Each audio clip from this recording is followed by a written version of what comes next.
Despite having a title that sounds like you're saying it wrong no matter how carefully you pronounce it, Darksiders 2 Deathinitive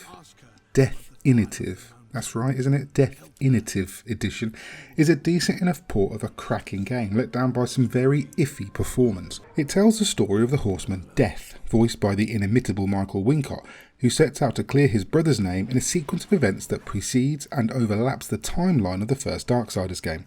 While the first one had elements of Zelda and Soul Reaver baked into its chewy, delicious crust, Darksiders 2 maintains the core tenets, but adds in a bevy of RPG mechanics such as equipable loot and skill trees. The story and writing are excellent throughout, as is the voice acting, although Mark Hamill's Watcher from the first game will forever be missed. Transposed to the Switch, there is noticeable freezing at times when the frame rate literally slams to a halt for a second and you wonder if it's crashed. With the best will in the world, it's difficult to ignore as it takes you out the action every single time it happens. I wouldn't go so far as to say it ruins the experience, but it certainly mars it. In fact, the frame rate can be pretty inconsistent altogether. I'm all for making concessions for a port, but this is already a fairly old game, and we've got ports of things like Diablo 3 and more recently The Sinking City with almost zero issues. Luckily, the game is incredibly playable. Throwing death around the environment is super satisfying. Scaling walls and swinging across chasms. The Metroidvania-like structure works as well here as in the previous game, and backtracking never feels a chore because you're always looting new weapons and armour and the combat's so much fun. Death's primary weapons are the dual size, but you can equip axes, hammers, claws and blades to use as secondary weapons, allowing for mixed combos and a variety of special attacks that make combat a cathartic thrill. Mix in Death's hand cannon Redemption and his steed Despair, and Death has a killer arsenal of weapons and skills that feel hugely satisfying to build and utilise. Ultimately, this is a solid enough port that remains great fun to play, but I can't turn a blind eye to the constant freezing and drops in frame rate.